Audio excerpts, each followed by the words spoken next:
Em nome do Pai, do Filho e do Espírito Santo. Amém. Sejam todos bem-vindos. Uma alegria chegar na sua casa para rezarmos juntos.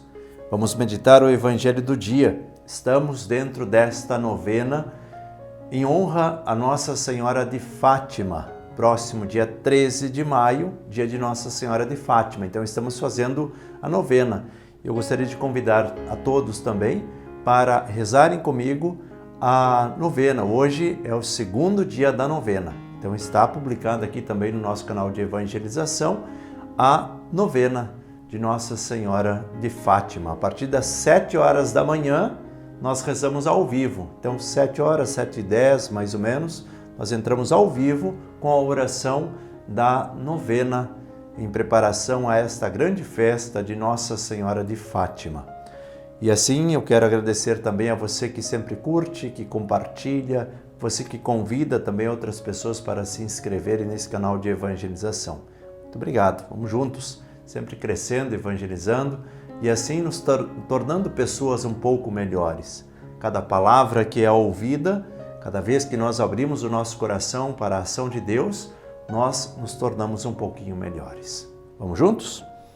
O Evangelho de hoje é retirado de João, capítulo 6, versículos 44 ao 51. O texto diz assim: Naquele tempo, disse Jesus à multidão: Ninguém pode vir a mim se o Pai que me enviou não o atrai. E eu o ressuscitarei no último dia. Está escrito nos profetas: Todos serão discípulos de Deus. Ora, todo aquele que escutou o Pai e por ele foi instruído, vem a mim. Não que alguém já tenha visto o Pai, só aquele que vem de junto de Deus viu o Pai. Em verdade vos digo, quem crê possui a vida eterna. Eu sou o pão da vida. Os vossos pais comeram o maná no deserto e, no entanto, morreram. Eis aqui o pão que desce do céu. Quem dele comer, nunca morrerá. Eu sou o pão vivo descido do céu. Quem comer desse pão viverá eternamente. E o pão que eu darei é a minha carne dada para a vida do mundo. Palavra da salvação, glória a vós, Senhor. Vamos juntos meditar a palavra deste dia. Meus irmãos e minhas irmãs, a morte e a vida, elas fazem parte de um mistério, porque nós não conseguimos compreender perfeitamente o que é esse não ter vida, a ausência de vida, que nós denominamos a morte. E o que é esta vida eterna? Como nós vamos ter a ausência de vida e ao mesmo tempo não morrer estando em Jesus Cristo?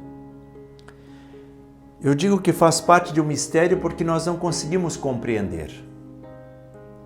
Se você for olhar para a ressurreição do Senhor, naquele momento da aparição para os discípulos, Jesus que entra onde eles estavam, porém as portas estavam fechadas. Então Jesus transpassa a realidade física.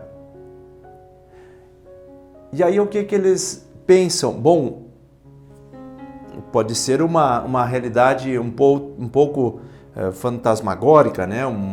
Será que nós estamos vendo um fantasma que consegue atravessar as paredes? E assim Jesus apareceu uma, duas e na terceira vez, Jesus também aparece para os discípulos. Porém, aí está a grande diferença e aí é onde se encontra o mistério. Jesus que supera a realidade do tempo, da realidade física. As realidades físicas não o prendem. Mas ao mesmo tempo, ele, diante dos discípulos, come. Um fantasma não come. E Jesus, diante deles, come. Então, para que a gente entenda essa realidade celeste, a vida eterna, nós não podemos nos debruçar na razão. A razão, ela purifica muitas coisas, mas a razão não consegue entender esse mistério da vida eterna. Não consegue entender o mistério da vida eterna. Por isso nós nem precisamos perder o nosso tempo, dizer, não, vou desvendar esse mistério, vou estudar aqui, vou desvendar esse mistério. Não perca o seu tempo, porque você faz parte de um mistério celeste. Por que é que eu estou dizendo isso? Porque isso vai acontecer comigo e contigo na medida em que nós nos deixarmos atrair por Deus. Eu gosto do exemplo do imã. Se você tem 2 pedaços de imã, você percebe que um dos lados, quando você vira o imã, tem um lado que aproxima rapidamente. E tem outro lado que você força, cria uma energia magnética ali e não deixa aquelas 2 peças se aproximarem. Cria como que uma resistência. E um dos outros lados é uma aproximação tamanha que fica difícil depois de desgrudar. Semelhante assim a nossa relação com Deus. Ou a gente se aproxima de tal modo que depois nenhuma das realidades mundanas vai nos tirar de Deus, ou a gente vive numa realidade de pecado, seria eu viro as minhas costas para Deus e eu fico criando resistências nessa aproximação com Deus. E aí o texto vai dizer assim: ninguém pode vir a mim se o Pai que me enviou não o atrai. Então nós precisamos nos deixar atrair por Deus, parar de virar as costas para Deus. Se Deus está de braços abertos, por que é que nós nos viramos de costas fazendo de conta que nós não estamos vendo? Precisamos também abrir os braços e dizer: Senhor, Tu sabes tudo, Tu sabes que eu te amo e eu quero permanecer contigo. Eu quero permanecer para sempre contigo. Embora eu tenha as minhas fraquezas humanas, eu tenho os meus pecados, os meus defeitos, mas eu quero ficar contigo. Eu quero superar essa realidade. E assim queremos pedir também que Nossa Senhora nos ajude. Nós estamos nesta novena dedicada a Nossa Senhora de Fátima, que Nossa Senhora, como mãe, nos aproxime das realidades do céu. Às vezes a mãe tem essa sensibilidade maior, que nós possamos nos confiar aos cuidados da mãe. E outro verbo que o Evangelho nos traz também, e rapidamente quero comentar com vocês, é o verbo instruir. Diz o texto: todos serão discípulos de Deus. Ora, todo aquele que escutou o Pai e por ele foi instruído, vem a mim.